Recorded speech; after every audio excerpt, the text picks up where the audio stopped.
Canada's economy just tanked 0.3% in October, the worst month over the past 3 years. And of course, no one is blaming Mark Carney. My name is Nico Lagan, and I'm too conservative for the conservatives. My co-host Rob Ambrose, not woke enough for the liberals. We are the political orphans. 0.3%, man.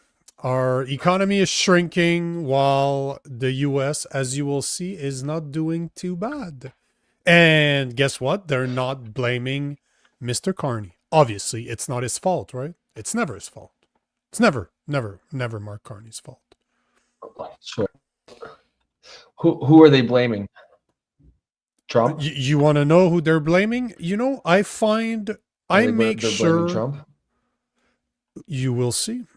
Before we get into that, because I always going to find videos from mainstream media in order to show who they're blaming for the problems that have been created by 10 years of liberal policies.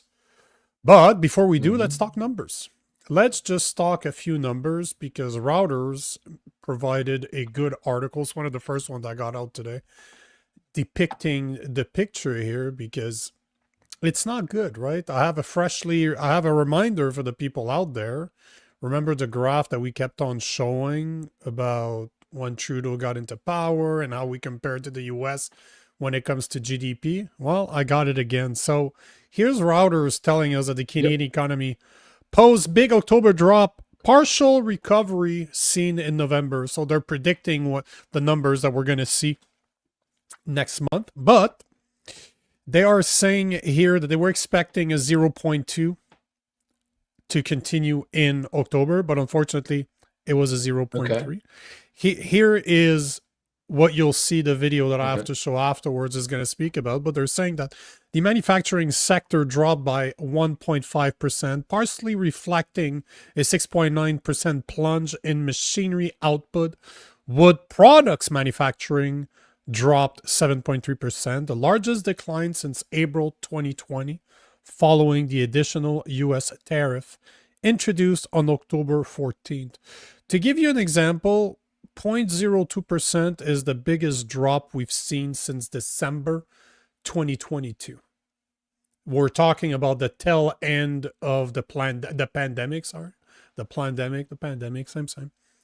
But worse numbers in 3 years, and we were supposed to have a brilliant economist banker at the head of Canada that would be able to deal with the tariffs, that would be able to make the deals that we need in order to grow our economy, yet 0.2 loss just in October.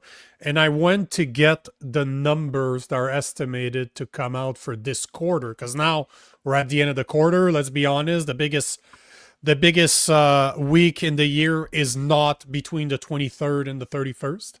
Let's be real here.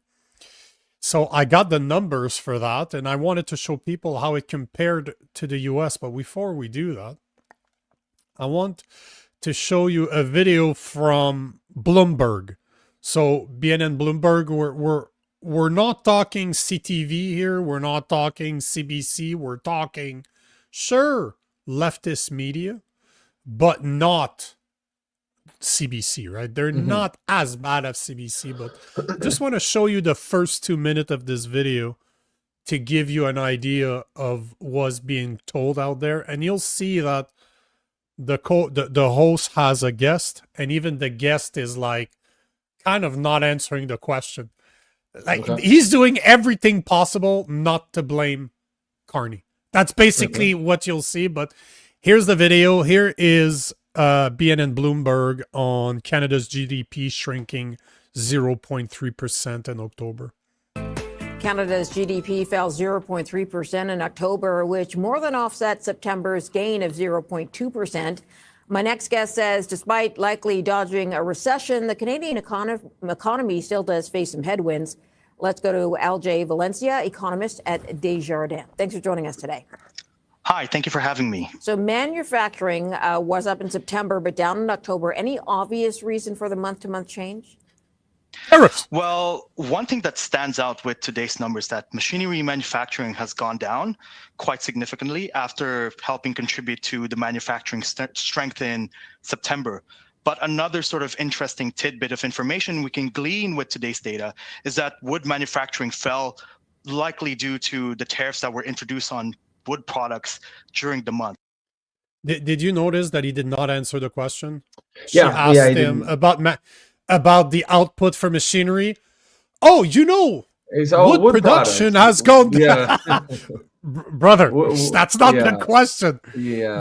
Just for the people out there, for the listeners, the manufacturing sector dropped by 1.5%, Wow. partially reflecting a 6.9% plunge in machinery output. So we're not talking about something small here. We're talking about a massive drop of almost 7%. And I don't know, but it's the wood tariffs. That's the problem. That's crazy. Does he keep going? Oh yeah, of course. It's just I had to stop to highlight this because he did not answer the question. So those are really two interesting informations that we can glean from on the manufacturing side, especially. Okay, so the tariffs for cabinetry and furniture, those are the kind of things that were hit and that showed up in the October data. Absolutely. Okay. That's really a Yeah, defining it's factor cabinetry. that's caused That's some of the the weakness that we've seen in the wood manufacturing subset. But see how even the host that gleamed over the manufacturing, like the actual machinery, like I don't know. Okay, that's good. You didn't answer the question. I'm not gonna ask it again, but it's okay. Don't worry. Don't worry. Let's talk about the wood sector. Is there anything more that we've seen in the numbers that are directly affected by tariffs for the month of October? See how they're fit right away. Yeah. Do we see? Is there anything else that we could blame on tariffs, sir? Please, just tell us. What's he saying? What's his answer? Well, I suppose there's a lot of sort of one-off things that we've seen in today's monthly GDP data that kind of makes it difficult to say whether or not, there's a lot of trade impacts the trade war is sort of influencing some of these sub-industries. Say, for example, if you look at transportation warehousing, there was a lot of weakness there because of the recent postal worker strike. And if you look at, say, for example, on the public sector for services, the Alberta teacher strike had an impact on the numbers there. So it's Trump's fault with the tariffs. It's Alberta's fault because of the teacher strike, and it's Canada Post's fault that we lost so much in October. Those are the three reasons he provided up to now. I want to let it go for like another 30 seconds or so because he's gonna try, but he's not gonna find much. But if you do look, say, for example, in retail trade, it has fallen for the second consecutive month, and also wholesale trade, which has fallen for the second time in 3 months. Okay, so retail, sorry to interrupt you, retail trade, I guess, would be one affected by tariffs, then that would explain why the numbers are down? I suppose, but one thing to keep in mind is that one data point isn't necessarily... He is, and he goes on and on and on and on the whole 2.5 rest of the video, which I'm not going to put you guys through it. We don't need, we get the idea, right? The idea is that it's everybody's fault, Alberta's fault, it's Trump's fault, it is also the fault of everybody except Carney. Carney cannot be mentioned in here, and Trudeau, 10 years of Trudeau policies cannot be identified as problematic either. So this is the reality that we're seeing right now. I could not find Mark Carney addressing this, and I don't see him addressing it at all. Like, I don't see him ever mentioning this, especially not that he can wait till the new year. Everybody's on vacation, and it's just going to go away by itself. But here's the reality. So I went... Go ahead. Go ahead. Oh, no. I'm just making excuses. It's all about excuses, man. Automobile. Did they mention automobiles in that? Is that included in the manufacturing number? The big 6% drop?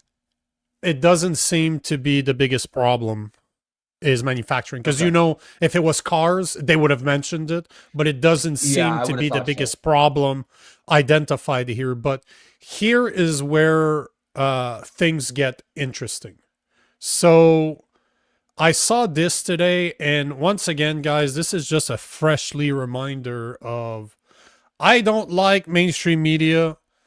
I don't trust them, but I can say the same from any type of media out there. I don't care that they tend to be accurate. When they're wrong, and you need to prove it. So here is a post that I saw by We're Canada Proud, which is one of the biggest platforms in Canada when it comes to political news. So they're saying 0.4% growth GDP. They're referring to basically the month of October, what we were just talking about. And then they're talking about 4.3% on the US side. This is not accurate. Just so you guys know, this is not. They're trying to make it sound like during the month of October, we lost about 0.4%. And somehow the US made 4.3%. That's not accurate. As much as I would love it to be true, it is not accurate. So here are the numbers. And let me just tell you that the US doesn't calculate their GDP annualized on a monthly base. They just do it on quarterly. I couldn't find the data on a monthly base, but if you look at the third quarter of 2025 on a annualized rate growth, the US got 4.3% growth. So that is probably what they were showing there, was the third quarter of 2025. And because the numbers are not quite out yet, since we're not done the fourth quarter, but the estimations out there is that the American will have grown 3.0% GDP. So their economy has grown in the past 2 quarters, so in the past 6 months. Like I said, I couldn't find the numbers. They don't tabulate it on a monthly base like we do here. But if we compare the third quarter of the US at 4.3%, Canada's annualized growth, GDP growth, was 2.6% in the third quarter. But in the fourth quarter, RBC's estimating that Canada's economy will have grown 0.5%. TD calls for 0%, so no growth whatsoever. And BNN Bloomberg, that we just saw a portion of their videos, are predicting a 0.5%. So if we take the number that's in the middle, you're looking at a 0% growth in the fourth quarter, in the Canadian fourth quarter, when it comes to GDP. So we had a 2.6 growth in the third quarter, while the American got a 4.3. The Americans are predicting a 3.0 growth in the fourth quarter, while we get a 0. And chances are that that's going to be in the negative, because they were estimating a 0.2% reduction in October, and they got over a 3, like a 0.3. But I want to show people something, because you and I have spoken about this heavily during the election, as in this is something that Pierre Poilievre should be talking about, hammering day in, day out. And it is this nice little GDP chart that shows that Canada was head-to-head with the US until Trudeau got in power. And guys, the last 5 years under Trudeau, since 2020, and you can see that massive dip there is similar to the US, and that's COVID, obviously. But we never, look the difference between the US and Canada. We never and those are the years that Mark Carney was the financial advisor to Justin Trudeau. So let's not forget this. So in 10 years, Canada got something equivalent to a 1% growth GDP per capita, while the US was somewhere around 19 to 20%. Now we're seeing a potential growth of 2.6% in 6 months, compared to a 7.3 in the US. So the problem has not been addressed, and yet they're still blaming Trump for this instead of blaming their own policies. They're blaming Alberta for this instead of blaming their own policies, and they're blaming Canada Post instead of blaming their own policies. And it's ridiculous. It's none of those reasons. You got to zoom out. It's big picture reasons. It's structural reasons. It's macro reasons. And fundamentally, because people are going to talk about this and make all kinds of excuses and debate this and that and things like the interest rate environment and tariffs and blah, blah, blah. Fundamentally, the reason Canada is in the position it's in is because the Liberal Party, as a fundamental belief, they believe it is not just bad policy to extract our natural resources, but they believe it's immoral to extract our natural resources. They won't say that, but you know that it's true. They fundamentally believe it. They'll wrap it up in economic terms and blah blah blah, this and that, and the timing isn't right, or think of the the risk or the pollution or the environment or the climate or whatever the fuck. The fact of the matter is they just will not extract our natural resources, and that is the only card that we have to play. We were coasting, we were able to coast on the US's coattails for a little while, but no longer. We cannot do that any longer. No. We need to do a massive investment in extracting our natural resources of the type that Mark Carney and the Liberal Party as a whole are just ideologically not capable of doing. They will not ever do it on an ideological level. No, and it doesn't matter that we're talking oil and gas, that we're talking minerals, that we're talking wood. Yep. They do not want to extract our natural resources, yet it could make us one of the richest countries in the world. Like we have more oil than Saudi Arabia, and it's right here, but we would rather buy oil from Saudi Arabia than extract our own. We are Crazy. Literally in the boat that we're in because of liberal policies. Plain and simple. Is Trump taking advantage of this? Abso-fucking-lutely. We would do the same if we could take advantage of the US, but the only reason that he's able to take advantage of this is because of 10 years of liberal policies that have preventing us from extracting our own natural resources. This is plain and simple. It reminds me of something the food professor, Dr. Sylvain Charlebois, said last night. It was actually pretty insightful. Remember, he said something like, Trump probably doesn't actually give a shit about supply management or the dairy cartel. It's only $15 billion, drop of the bucket. 16.2, yeah. Yeah, but he knows that it's a fault line in Canada. He knows it's a divisive topic, and he knows if he sticks pokes a stick in there and moves it around, it'll crack open society, or that's the intention. He's trying to create division because America is in competition with Canada. Every country is competing against every other country economically. That's just the way it works. There's nothing wrong with that. So I think the same thing is happening here. He's smart enough to know that this is a fault line here in Canada. This is a weak spot. Is our economy right now. And so he's basically Trump didn't create the Jenga tower that's wobbly as shit. He might give it a little nudge, but he's not to blame for creating that tower in the first place, for creating this structural weakness in our economy. No, 100%. And Merry Christmas to the people in the comment section. Merry Christmas to the listeners. This is our last show before Christmas, so Merry Christmas to all of you. Yes, absolutely. Merry Christmas, guys. So Trevor is saying, we don't produce anything but laws. No one is investing and all businesses are leaving. I'm surprised we still have a dollar. Yeah, well, the dollar is not doing very well, Trevor. I think I don't need to tell you that, but this is it's not looking good for our economy. I'm happy that the clients I deal with are Americans and they pay me in American dollars. I'm just saying. So if you're capable of doing that, that's definitely the way to go. But Canada's not doing very well when it comes to our dollars. That's for damn sure.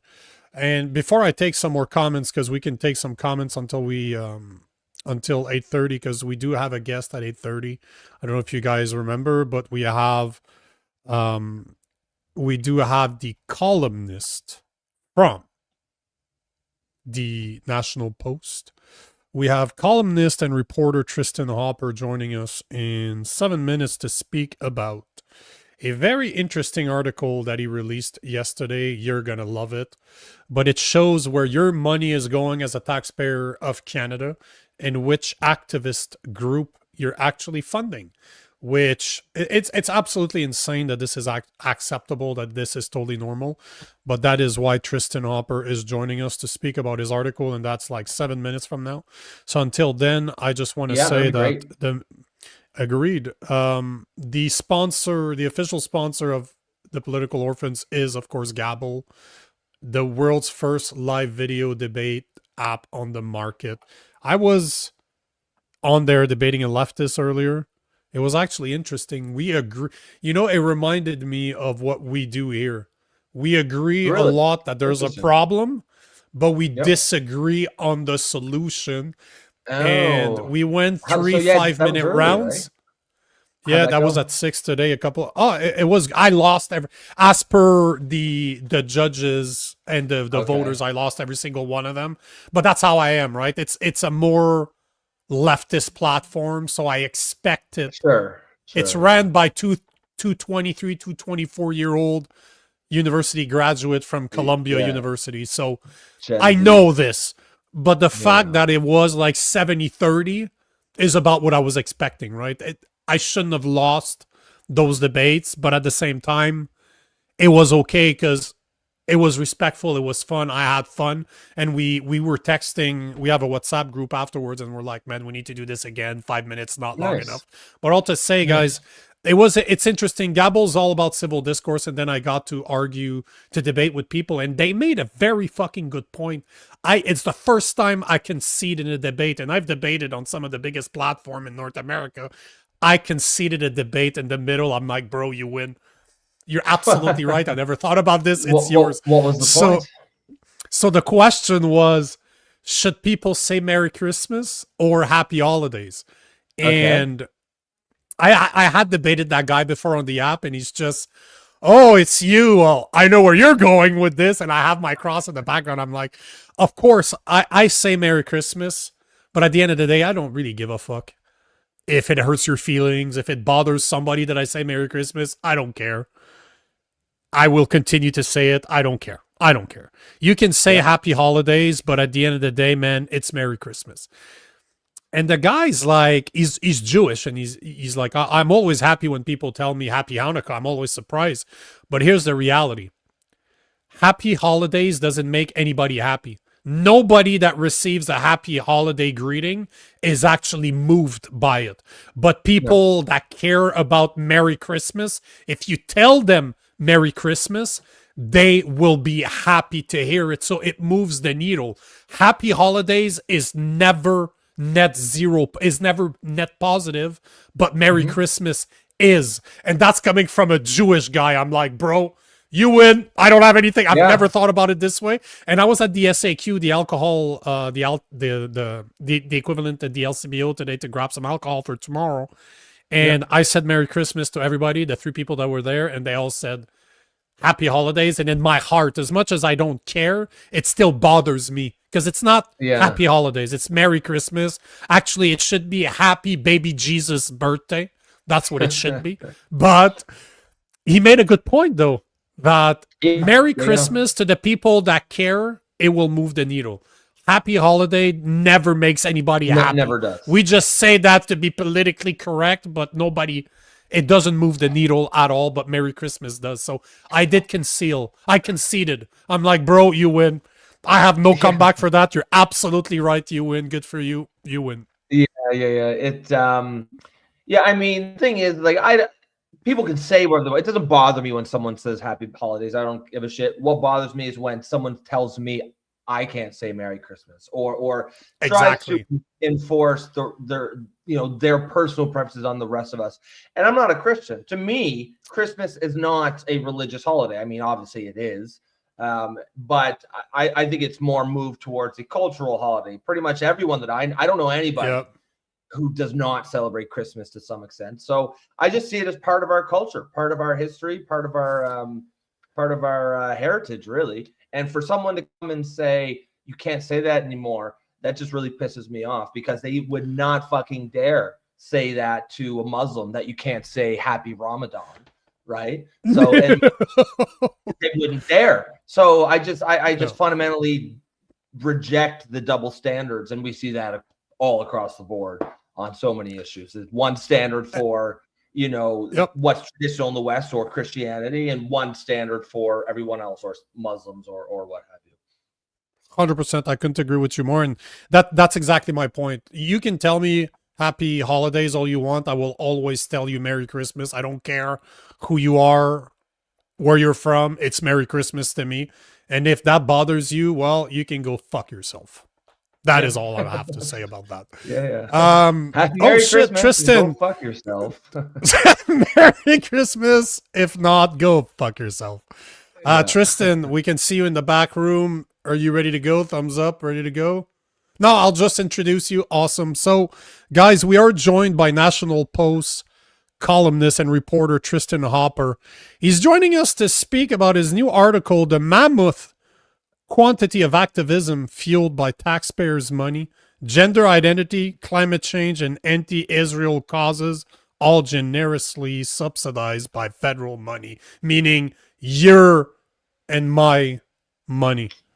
Tristin, welcome. Thanks for having me. Merry Christmas. Let's start right there. Merry Christmas. Merry Christmas, which I would have said anyway. I don't want to be told to fuck myself. Exactly right. You're going to fit right in, Tristin. You're going to fit right in. So as you can see, there's no censorship here. You can say whatever you want, and you can say it however you want. But this article that you published yesterday is quite interesting because we don't see that from mainstream media. Obviously, they're not talking about this because to them it's all normal.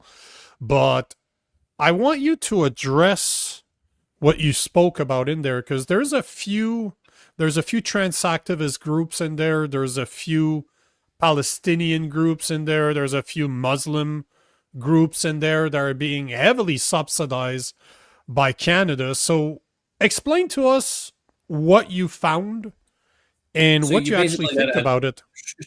Sure. You've got a whole archipelago of grants handed out by the federal government. So this has sort of been in place for quite some time. It was massively expanded under Justin Trudeau. So you had whole new categories of grants. I think in 2021, as part of a whole anti-racism rollout, there was a new sort of anti-racism grant program. There's, gender equity grant programs. There's community grant programs. So there's all of these sort of grant programs. Most people don't know they exist. And they're also insulated in the last federal budget. I think a lot of people think a lot of the woke stuff ended under Trudeau, and Carney's kind of put a stop to it just because he never says it. He doesn't really talk all that woke in public, but all of the infrastructure is still going. And actually, in the last federal budget, most federal departments were given a target of between 10 and 15% to cut. Grant programs were very explicitly shielded from this, with the reasoning being, this is important work. So academic grants in whatsoever. So there's a whole variety of ways in which, if you're running a nonprofit, even a nonprofit that is very political, there's any number of ways to beef up your budget or have your budget almost monopolized by government funding. And this ranges from, you could have an organization that was independent and is slowly just Egal Canada is sort of it calls itself the leading LGBTQ whatever charity in Canada. So this was started organically, and then over the years, it's gotten to the point where 70% of its funding is provided through a variety of grants. And then you also have the other side of the spectrum is the Canadian Climate Institute. This was very explicitly founded by the government to be a quote unquote independent body. So they just passed a special $30 million grant through Environment and Climate Change Canada to create this. And now you'll see them quoted in invited to committee meetings. You'll see Mark Carney mention the Canadian Climate Institute as sort of an independent researcher in the House of Commons. But if you ask them, they'll say, well, we are independent. We're not liberal stooges here. But you are a creation of the Liberal Party using government money to serve liberal ends. So it's something I've noticed. I didn't have a lot of time to write this story. So if you really had a researcher with unlimited time, you could really probe into how much money is heading into all these causes because there's very little oversight. I mean, we've reported on some edge cases just at the National Post over the last few months. So just absolutely insane projects that are very generously funded by government. So those are illustrative of the fact that if something that crazy can slip in. So Toronto Palestinian families being one example. It was written about by my colleague Terry Newman. And this was a nonprofit in Toronto. And they got a grant for anti-Semitism education. So it was some programmers like anti-Semitism and anti-Islamophobia, but they are an openly anti-Zionist organization whose social media includes reposts of the Palestinian youth movement. That's one of the radical groups that openly celebrated October 7th. While the attack was still going on in Israel, these were the people handing out candy, dropping banners, screaming Free Palestine. So they've been very open about their pro-terror sympathies from the beginning. So we can highlight something like that. And if you're an openly anti-Zionist group and you're like, can I have some anti-Semitism funding? And they're like, oh yeah, here's 6 figures, no strings attached. It's obviously very easy. So EGAL is sort of the example of, they're very much dependent on government. And so when you're looking at EGAL taking openly political stances right now, they're suing Danielle Smith in Alberta. You look at their sort of press releases on their webpage. This is very much a political organization, taking stances, suing for new legislation, defending the frontiers of gender identity is what I said. They're probably the most active group when you're trying to dial back, no more men in the women's change rooms. EGAL is going to be suing you, and they're suing you primarily with federal money. With your money, with our money. Basically, yeah. If it's nice of you to assume I'm a taxpayer, and I am. Yeah. So here's EGAL. You go ahead. Just for some context here, this is EGAL Canada's Instagram, and you can see that it's all about LGBTQ. I call it propaganda, so LGBTQ propaganda.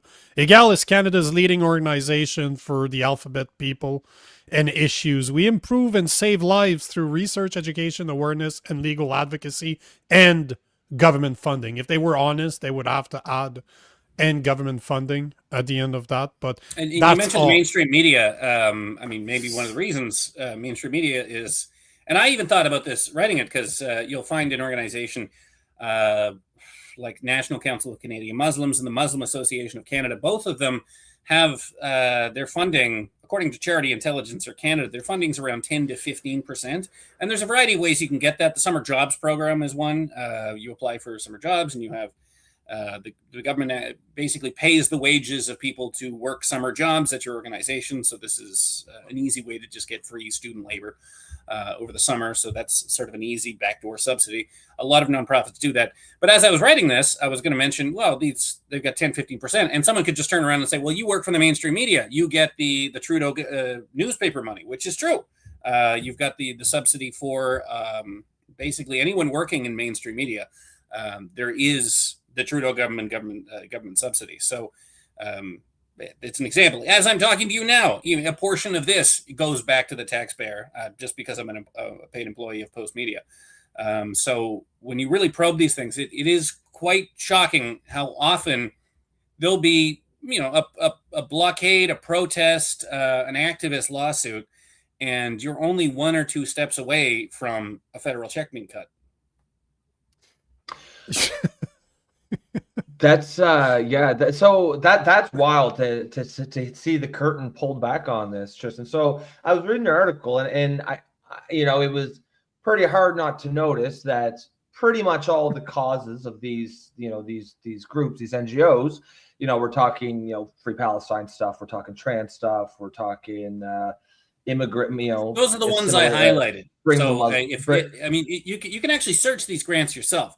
So if you're you try to get away from the family, search the grant database. It's hyperlinked in the story, and you can just pick any hyperlink you want. So I'm confident if someone, although you're right, I assume you're going to say that left-wing causes basically get a government check, but you're not going to find. That's exactly what name your right-wing group. What's the ratio? Canadian Taxpayers What's the Federation, percentage? Fraser Institute. They're not getting the government cheese.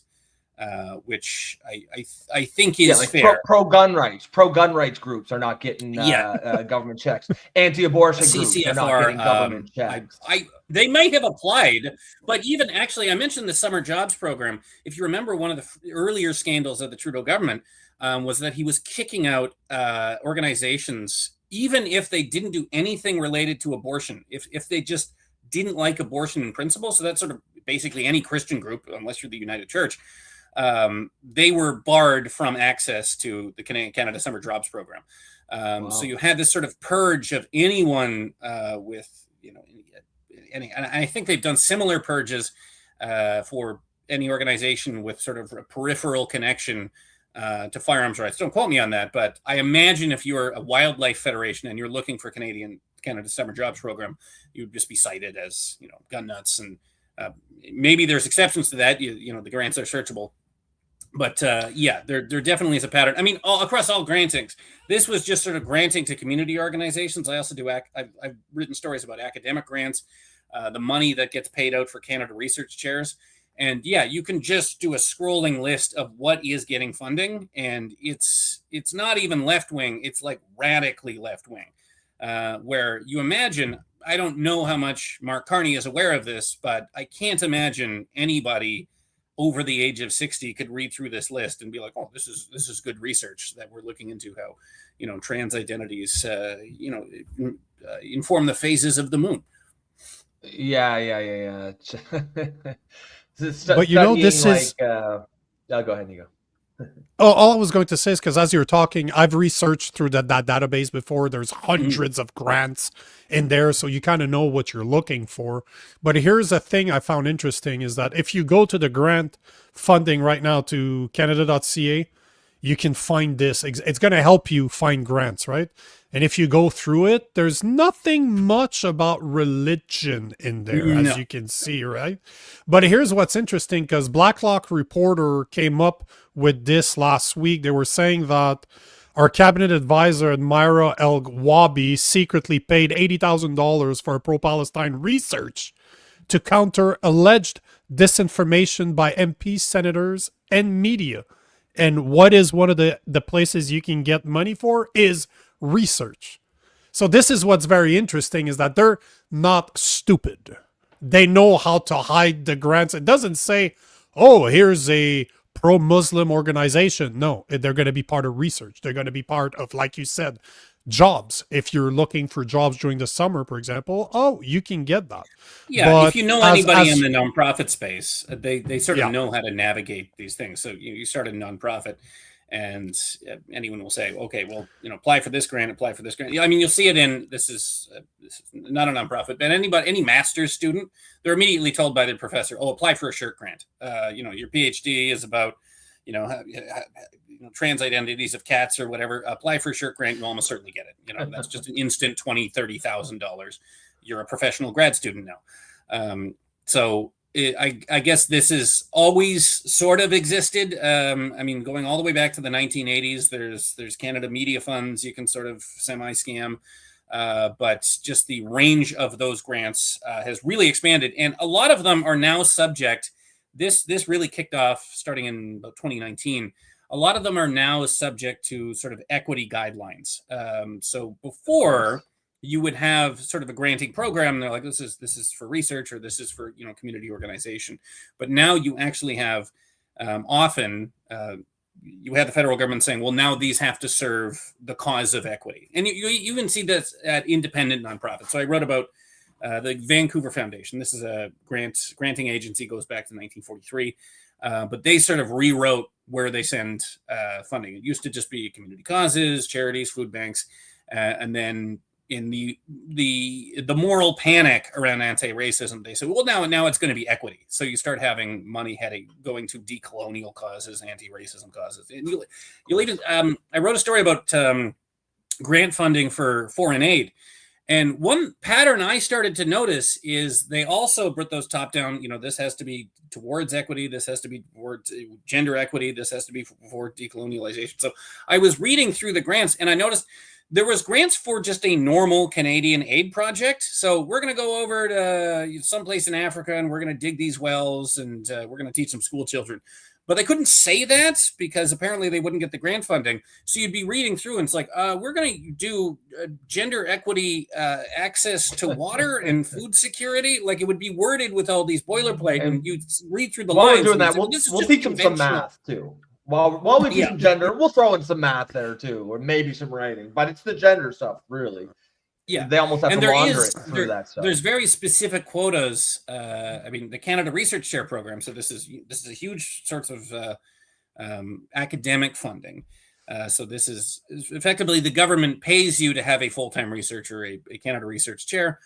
So they pay for their office, they pay their salary. So you have a Canada Research Chair at your university, courtesy of the government of Canada, and they. I think it was driven by a Supreme Court decision, but now this is actually subject to explicit racial quotas. And you see this on the Canada Research Chair, where a certain percentage have to be disabled, a certain percentage have to be Black or Indigenous. That's why you've started noticing a trend now of universities mentioning race in their job postings, saying this position is only open to Black or Indigenous people or disabled people. It's because they thought they could meet the quotas organically, but if you're getting to the next point where you have to apply for government funding and you don't have the requisite percentage of Black people teaching computer science, you have to put out a job posting, only Black people can apply for this next computer science posting. So a version of that has happened a lot across a lot of these granting agencies. So they have to give a minimum quantity of these grants to so-called equity initiatives or gender equity initiatives. So under those guidelines, a lot of really crappy projects can sort of slide in so someone can meet their decolonization quotas or whatever. I wanted to show something else here because I just find it very, very ironic. But if you look right here, there's a section that is gender equality under the grant funding on Canada.ca. And then once you select that, it's all about gender-based violence, alphabet letters, and the advancing women and gender equality. Funny how there's nothing about men's mental health in there, right? No, you're definitely not going to find that. You're not even going to find a lot of women's health. I mean, I did find an example of two of the biggest grants given to the National Council of Canadian Muslims. $500,000. They got two big tranches of $500,000 funding in recent years. One of them was from Women and Gender Equality, and the program was, and I don't know how much inspection there is of what they're doing, but this was the National Council of Canadian Muslims says we need $500,000. We're going to do, women's health as a reaction. This is a real program. I think I linked to it in the story.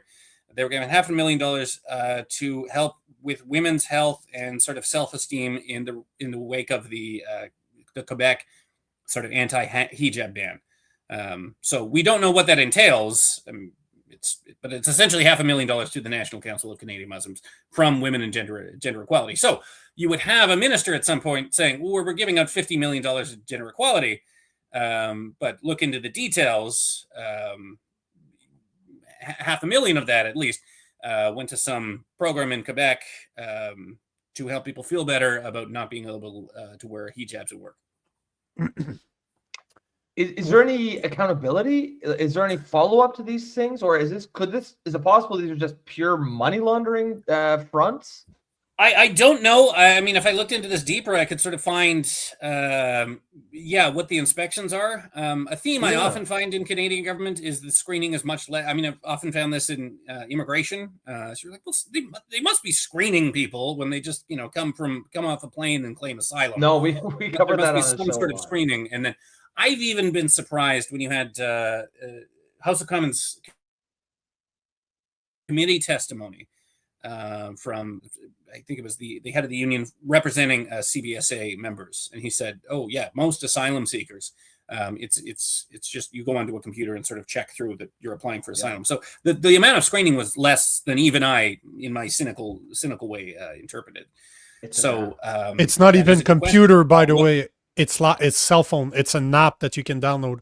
I was trying to download it, but you need to be given access to the app through CBSA, but it is an app that you can download on your phone. Because I was going to download it, call them, help me, answer questions, and I would have recorded it and put it here. Ooh, That's that's probably why they don't. I keep pitching this idea to other media organizations. I'm like, we're too respectable at the National Post. We can't do that. But so, some of you should I'm apply not. for some insane grants. Like I need $500,000, something with cats. I need to, drag queen story hour for cats, For by cats, cats. And, then when you get the money, you can donate it back to the federal treasury or whatever. But then you go public with how easy it was to secure an insane grant. But everyone I propose this to, they're like, they think they're going to be written up for fraud. I don't know if that's true. Let me ask you a question, because we do record all of our shows live and we get a lot of comments. And one of the comments that we got is about funding for mainstream media or for media. So do you, I'll read the comment. Sheridan is saying, Tristin, you work for a company that is taxpayer funded. You can't see the hypocrisy in what you're saying. Why your company deserves taxpayers' money. So I'd like you to address that, but I also want to see, I did a quick search here. I don't think we should take the taxpayer money. I've hated this idea since the beginning. And I thought by this time, we were going to have a conservative government. We'd be stripped of the taxpayer funding. The conservative did promise to do that. So he's absolutely right. Yeah. Post Media is on the government dole.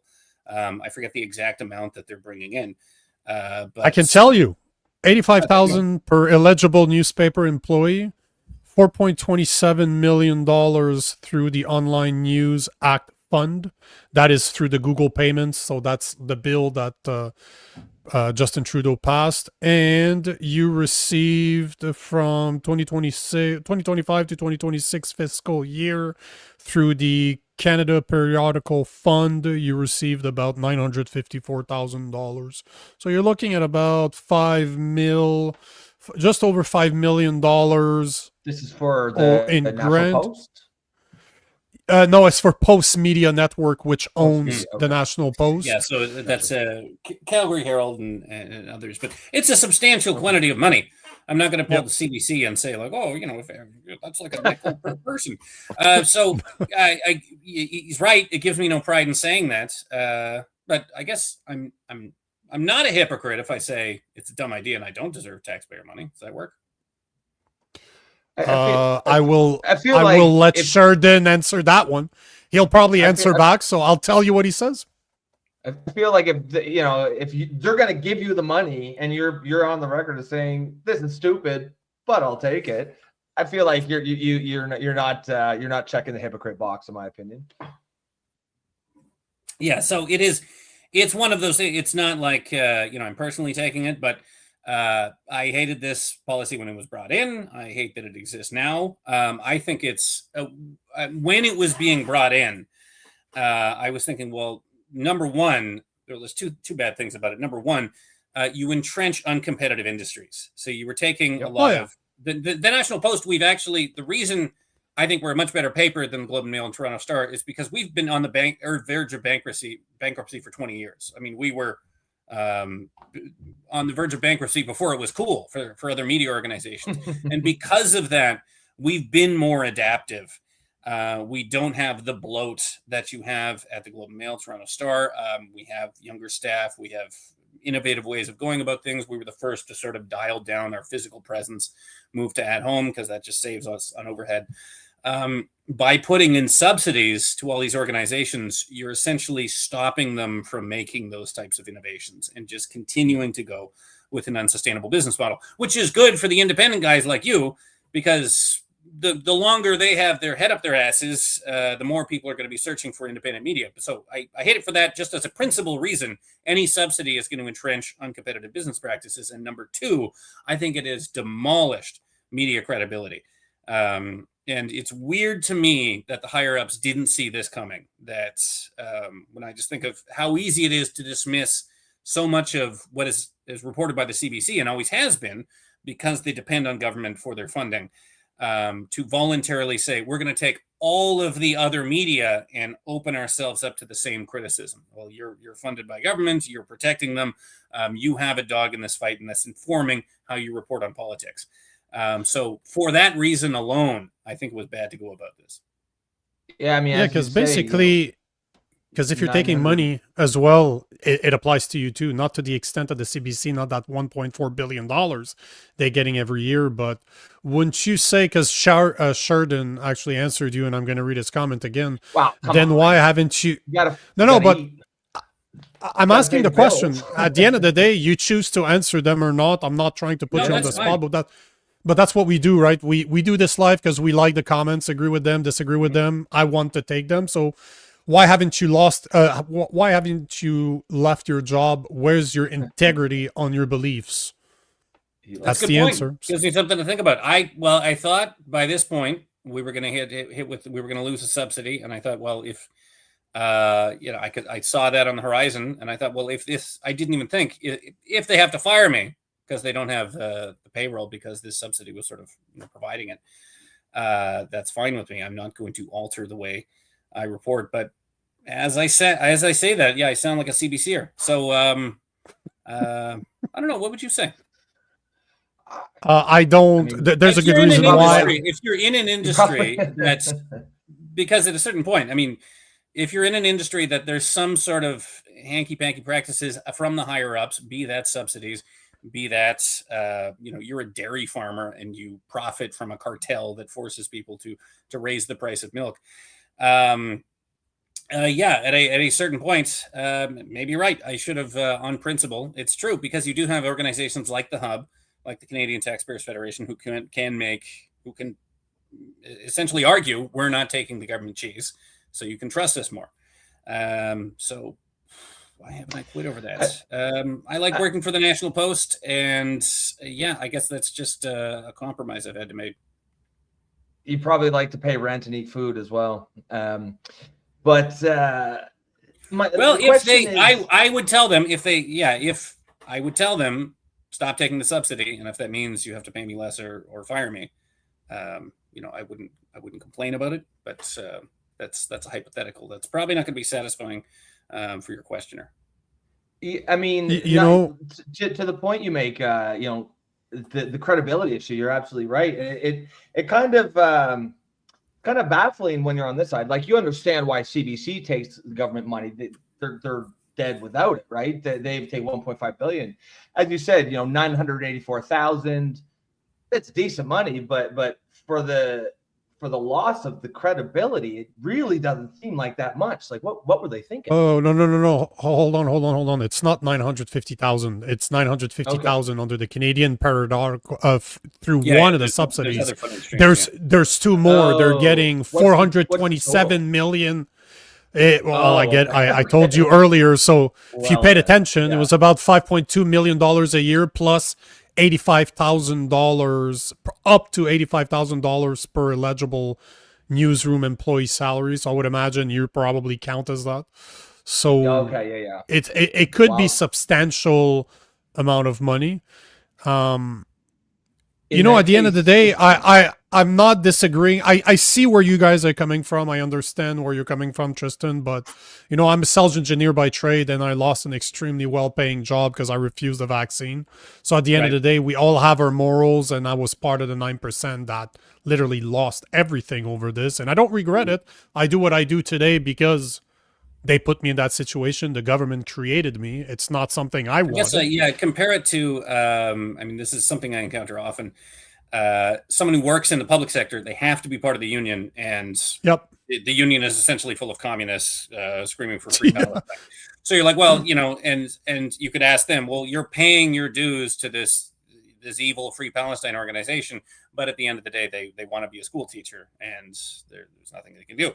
Yes, perhaps the argument is I should have gone into independent media, and if it helps, I was here making money for Post Media before they decided to hook themselves to the government train. And I guess I'm at the point now where it's sort of equal time that I've been with Post Media prior to the subsidy and before the subsidy. But I did see one of your listeners asking if management interferes. You're reading my mind. Let me read that one too, because that is we have time for one more question, so that's what I was going to ask. I think this is this one from Pam. Are there stories Tristan can't report on because he was told I wouldn't like it would affect your government money? No, that's never. And actually, this is an accusation we're receiving more from the left, particularly from liberals. They'll point out, well, Post Media is owned by an American hedge fund, so you answer to Trump interests, so we don't have to listen to you. So, for years, I think justifiably so, said, well, you're just pretending the government so you can get your government paycheck, and then now from the other side, you're just doing what the hedge fund managers say. I think you could look at my body of work, and there's very little intervention. There's less intervention here than I felt at any other media organization I've ever worked for. And I think I can plausibly argue that I don't report as someone who is trying to defend the Liberal government so that it can continue paying its subsidy to Post Media. I think the reporting would look quite a lot different if that was the case. So I think the to question follow you up were on that, referring to was this one. My apologies. Yeah. You can go ahead afterwards, Claire Rob. Robitaille. I think was the question from Claire. Does management interfere with Mr. Hopper's work?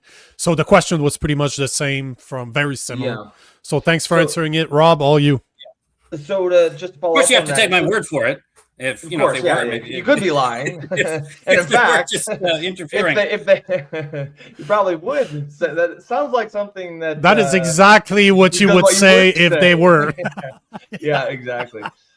So I mean, to the question which specifically said, does management tell you that you can't report on a story? Obviously, I see no reason not to take your word for it. I think most of us. I can tell you what it looks like. So But has basically it every felt morning. different? Sorry, go on. Has it felt different? Because you've had a before and after, right? Like, have you noticed maybe subtle differences that are not overtly telling you can't report on this, but maybe just focus has been shifted Yes, in yeah. The another only direction? thing would have been when they were pushing this.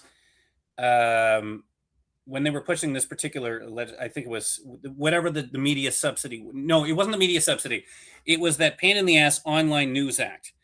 And this was, I was writing about it. I was writing something critical about it. And I was told, well, don't include it just because there's a conflict of interest here, because our higher ups are pushing for this online news act. So that's the only sort of example I can point to. In which at the time they're like, well, our CEO is pushing for this, so we're just not going to report on it whatsoever. So I didn't feel great about that. I'm happy independent media was there to sort of shine a light on that. But in terms of pressure of, there's certain places we don't go, we don't touch this, we don't criticize that person. This is something I legitimately do not feel. Much less than you would assume. 427. That's 4,000,027 is what you guys receive yearly on the Online News Act fund. 4.27 million. Yep. Tristan, we're running out of time, but I want to thank you for accepting my invitation. I want to apologize for last week. I kind of fucked up and I had you on the show and I had to cancel last minute. Completely forgot to tell you. So I appreciate you showing up again. Or showing up for the first time, but trusting that we would be here this time. So thank you for being here. Thank you for writing that article. Thank you for taking questions, because we take a lot of questions of people that agree, disagree with what we say. That's the whole point of civil discourse. So thanks for doing what you do. And next time you have a good article, I'll reach out to, because we always have friends of the show, as we call it. Like, we have a lot of people that keep on coming back because they're covering something different. Yeah. So if you're interested, I'll reach out again. But thanks for your time and Merry fucking Christmas. Thank you very much. And thanks for the critical questions. I'm not. Yeah, there's a lot of fun. These podcasts. Appreciate that was great. Okay, Merry Christmas. Absolutely. Bye. So there you have it, Tristin Hopper from.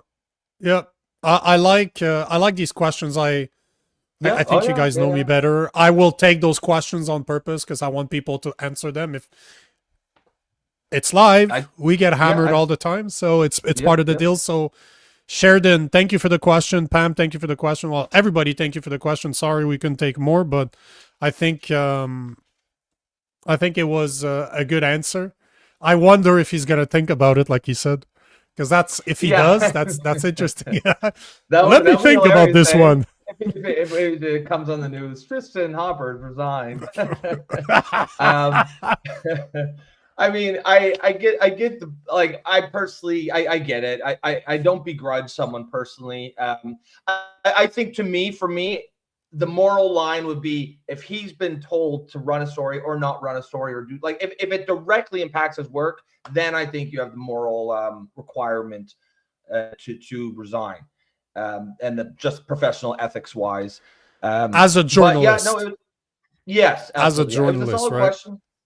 Yeah, it was a solid question. He answered it well.